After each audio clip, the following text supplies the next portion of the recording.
안녕하세요. 자연스님 TV 자연입니다. 안한존자의 일기 73번째 고살라 국왕의 마지막 날. 우리들 사가 종족들은 그들이 다스리는 지역에서 머물러 지냈다. 파세나디 고살라 대왕은 가시국과 고살라국 두 나라를 합쳐서 다스렸다. 고살라국과 사가국의 경계선이 닿아 있는 것처럼 고살라 국왕과 그 친척들의 나쁜 업이 연결되어 있었다.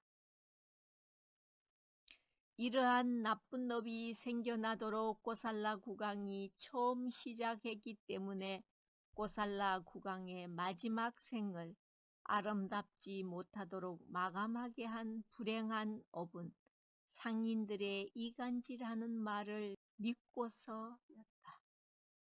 그 오해에 따라 갑자기 행동으로 옮겼기 때문에 생각할 겨를이 없었다. 순달이라는 외도 여인의 스승들이 조속한 생각으로 그녀와 부처님 사이를 사람들이 오해하도록 만들게 한 다음 그들 제자인 순다리를 죽였다. 제따와나 정사 시든꽃을 버리는 무더기 아래 그들 손으로 묻어둔 다음 왕궁에 가서 사실을 알리고 조사해 주기를 청했다. 순다리가 사라진 날 제따와나 정사에서 마지막 보았으므로 그곳 사람들이 의심스러우니 그쪽으로 가서 찾아보겠다고 미리 허락까지 구했다. 앞에서 말한 대로 고살라 국왕은 신심이 대단한 사람이었다. 이 교단의 상가 대중들과 친밀하고 싶어서 사가 왕국의 공주 한 사람을 정해서 제1왕비의 자리에 앉혔다. 그러나 그의 신심은 지혜를 앞세우지 않았기 때문에 이러한 문제가 발생하였을 때 자기가 원하는 대로 억지로 밀고 갔다. 그 외도들이 원하는 대로 제따와나 정사 주변을 찾아보도록 허락을 내렸다. 부처님과 그분의 제자들이 이처럼 저질스러운 일들을 하지 않는다고 생각하지 못한 것이다. 그 일이 생기고 얼마 지나지 않아서 나는 고살라 국왕과 만났다. 내가 그의 왕궁으로 간 것이 아니었다. 순다리의 죽음으로 사와띠 도시 내에 갖가지 말들이 떠도는 것처럼 왕궁 안에서도 두 편이 생겨서 서로 시비가 되고는 하였다. 이러한 상태에서 나는 왕궁과는 멀리하고 지냈다. 사와띠 성 안의 신남 신녀들 집에서만 공양을 받아서 먹었다. 이렇게 내가 비켜갔지만 고살라 국왕이 나를 찾아온 것이다. 그날 나는 제따와나 정사에서 폭발한 마나 정사를 향해서 출발하였다. 공양이 끝난 시간에는 부처님 혼자서 조용히 앉아 계시기 때문에 그날 낮에는 해야 할 일이 없었기 때문에 이렇게 나온 것이다. 그곳에서 지내는 아는 분과 만나서 잠깐 동안 이야기할 요량으로 나선 것이다. 그러나 만나려는 분은 만나지 못하고 시리와다 대신과 만나게 되었다. 아난다 마하테라님, 파세나디 고살라 대왕이 테라님의 두 발에 예배 드리려 합니다. 중요한 일이 없으시면 잠깐만 멈추어 주십시오. 그의 말대로 나는 나무 그늘 한켠에 서서 기다렸다. 한낮에 왕궁을 나온 고살라 국왕은 나와 거리가 제법 가까워지자 본다리가 코끼리에서 내려서 걸어왔다. 그리고 내 앞에 이르자 공손하게 두 발에 이마를 대어 절을 하였다. 아난다 마하테라님, 테라님께서 중요한 일이 없으시다면 아시와다디 강 언덕으로 모시고 싶습니다. 저를 연민히 여기시어 저와 함께 같이 가주십시오. 고살라 국왕에 여쭌 것을 내가 말없이 가만히 있는 것을 허락하자 아시와나 와디 강 언덕에 있는 그늘이 짙은 나무 안으로 걸어갔다. 떨어진 나뭇잎을 모아놓은 위에 두 겹 대가사를 4번 접어서 펴놓아 앉을 자리를 마련하였다. 그래서 꼬살라 대왕이 마하테라님 여기 준비된 카페트 위에 앉으십시오 하는 말을 거절하였다. 왕의 시종들이 준비해서 펴놓은 카페트는 대왕을 위해서인 것이다. 각자 자기 자리에 앉고 나서 꼬살라 대왕이 아난다 마하테라님, 수행자들에게 허물이 될 불선업을 부처님께서 하셨습니까? 대왕이여, 모든 불선업을 부처님께서는 행하지 않습니다. 순다리의 일을 일컬어서 묻는 줄 알았지만 나는 묻는 것만 대답했다. 이렇게 묻는 모습을 미루어서 보건대 일부러 모함하여서 거짓말하는 이들의 말에 귀를 기울인 것이 분명하였다. 아난다 마하테라님, 이번 일의 원인을 제가 물었던 횟수가 수없이 많습니다. 대답하는 사람들마다 분명치 않게 대답하였습니다. 지금 아난다 테라님의 대답으로 제자가 알아야 할 것이 분명해졌습니다. 영리하지 못하고 지혜 없는 이들이 생각 없이 칭찬하는 말과 경멸하는 말을 제자가 마음 놓고 믿지 않습니다. 지혜 있는 이가 깊이 생각해서 대답하고 칭찬하는 말과 경멸하는 말만 제자가 마음 놓고 믿습니다. 아난다 마하테라님, 남의 이익을 원하지 않는 이들의 말에 순간 쏠려갔던 코살라 대왕이 자기의 명성에 맞게 다시 제자로 돌아간 것이다. 자기 허물을 자기 스스로 깨달아서 고치려는 이에게 내가 경멸할 이유는 없었다. 우리 이 교단에 큰 도움을 주는 제가 신자 한 사람이 바른 견해를 얻게 된 일에 기뻐할 뿐이다. 그때 바른 생각을 돌이킨 코살라 국왕을 위해서 기뻐했던 내가 오래지 않아서 그로 인하여 다시 마음 편치 않는 일이 생겼다. 아세나디 꼬살라 국왕은 그가 다스리는 지역이 넓은 만큼 사람들의 숫자도 무척이나 많은 큰 나라 전체를 다스렸다. 그렇게 다스릴 수 있었던 것은 총사령관 반둘라의 공덕 때문이었다. 그 반둘라 총사령관은 고살라국 사람이 아니었다. 그의 부인 역시 그와 같이 말라국의 여자였다. 그래서 고살라 왕궁 전체에 그의 종적을 심어놓은 것 같이 되어서 말리까라라고도 불렀다. 말리까라는 이름이 어릴 적 이름이 아니듯이 만둘라라는 이름도 아버지가 되고 나서 얻은 이름이다. 마음가짐이 특별했던 말리까가 아들을 낳은 것에도 매우 남달랐다. 그 아들 32명을 원인으로 해서 반둘라라라고 이름 붙인 것이다. 총사령관 반둘라의 아들은 모두 한결같이 아버지처럼 체격도 크고 용감한 이들이었다. 팔림이 굉장한 장사들이어서 나이가 차는 대로 그 아버지를 따라서 모두가 군인이 되었다. 그 아버지에게도 많은 수하 장수들이 있었지만 그 아들을 따르는 이들도 많았다. 그래서 왕궁 안에서 모임이라는 있을지라 치면 반둘라의 대중들이 왕궁 마당을 온통 덮었다고 했다. 어느 날 반둘라 총사령관이 법무 대신의 일도 맡게 되었다. 그 특별한 자리를 고살라 국왕이 생각해서 정하여 준 것은 아니었다. 현직 법무대신이 판결한 일이 법답지 못해서 어쩔 수 없이 그가 참여하게 된 것이다. 현직 법무대신이 증거가 분명한 일을 그냥 넘기고 뇌물을 준 이에게 승소 판결을 내려준 것이다.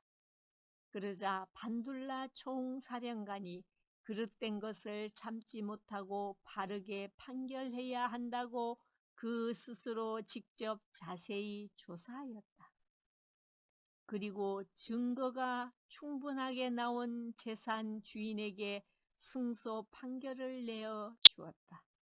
그러자 장내의 모든 이들이 함성을 지르면서 그의 정확한 판결 능력에 칭찬을 보냈다. 그 소리를 들은 코살라 대왕이 법무대신 자리를 그에게 넘겨주었다. 그 두 자리를 맡고 나서 오래지 않아 반둘라의 집에서 공양청이 와서 갔는데 그날 그 집에는 반둘라 총사령관이 없었다.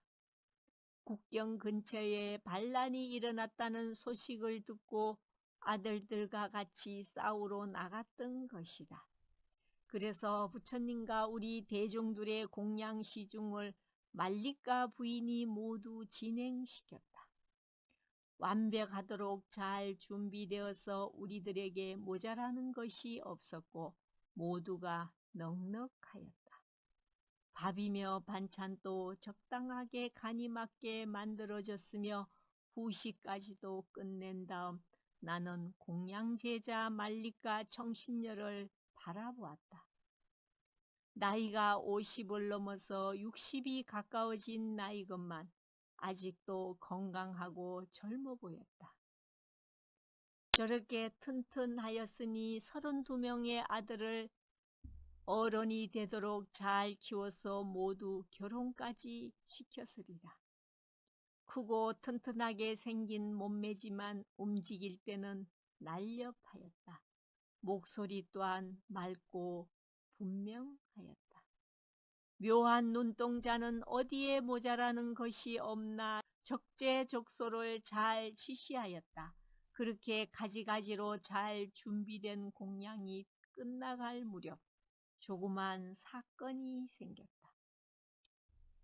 별로 대단한 것은 아니고 스님들께 올리려고 버터 항아리를 가져오던 하녀가 넘어져서 항아리가 깨져버린 것이다.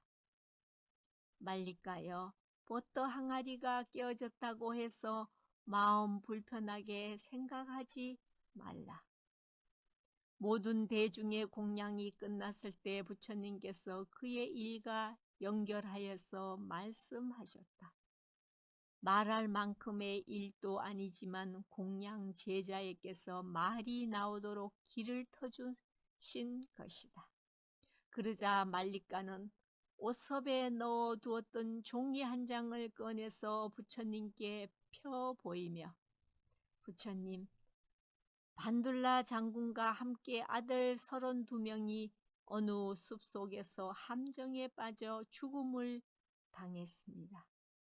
이 편지를 제가 공양을 올리기 조금 전에 받았습니다.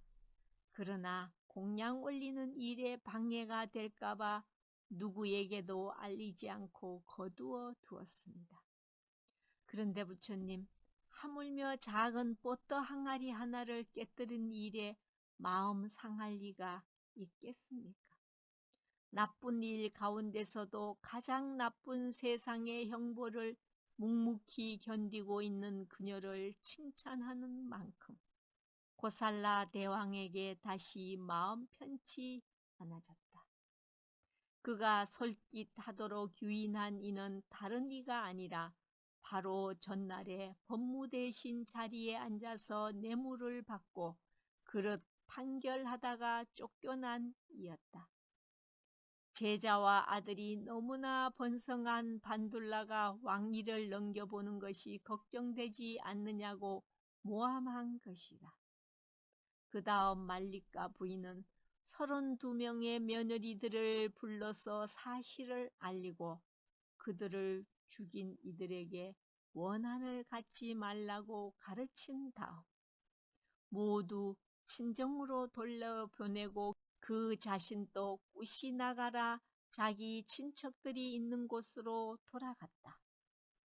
총사령관의 부인 말리카가 자기 고향으로 돌아갈 때 왕비 말리카라도 있었다면 꼬살라 대왕을 달래줄 수 있었을 것이다.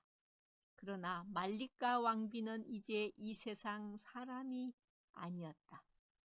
사랑하는 왕비가 죽고 나서 의지처가 없어져 깊은 슬픔에서 헤어나지 못하던 왕에게 부처님께서 법문을 해주셨다.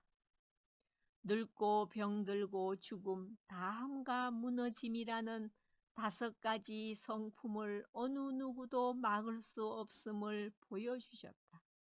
그 슬픔이 가시고 오래지 않아서 이번 사건이 다시 생긴 것이다.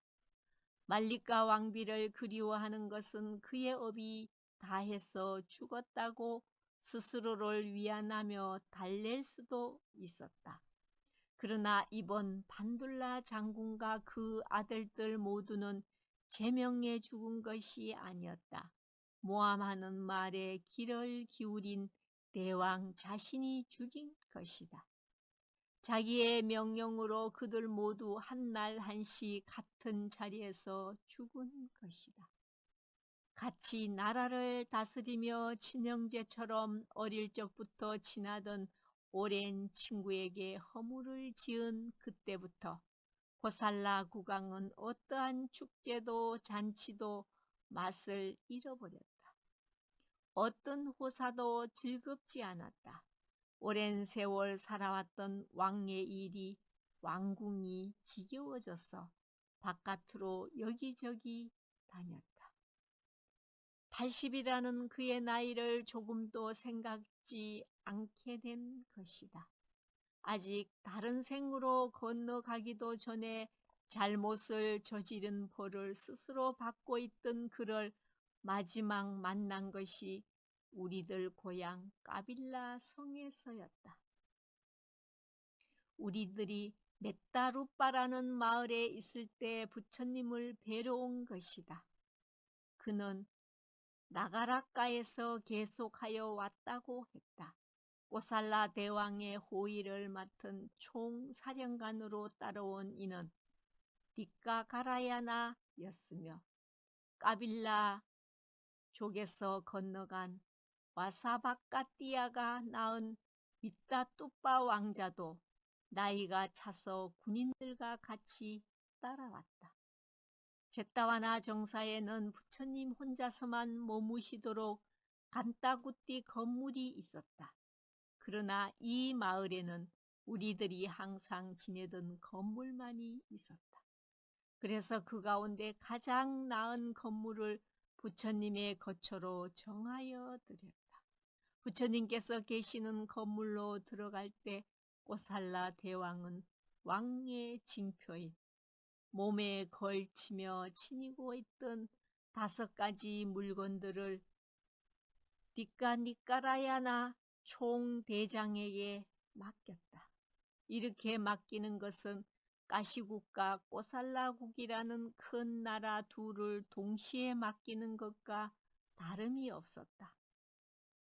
왕만이 지닐 수 있는 상징인 끝이 뾰족한 짧은 창 모양으로 생긴 활, 왕관, 하얀 사슴 코끼리 떨 부채, 하얀 일산과 왕이 신는 황금 신발은 나라를 다스리는 왕이 가지는 징표가 아닌가.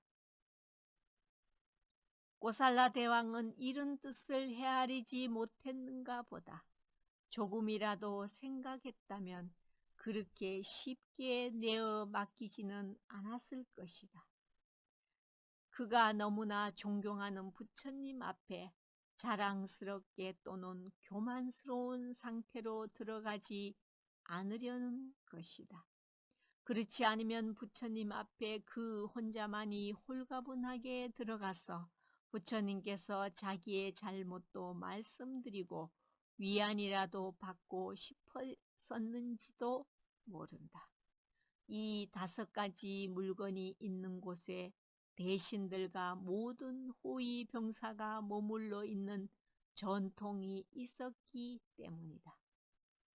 뒷가까라야나 장군은 죽은 반둘라 사령관의 친조카였다. 고살라 대왕이 왕의 징표인 5가지 물건을 맡김으로써 충분히 믿는다는 영광을 받았어도 그에게는 별로 기쁜 마음이나 자랑하고 싶은 생각이 없었다. 어느 한 가지 생각으로 정색한 얼굴은 딱딱하니 굳어서 밝지 않았다.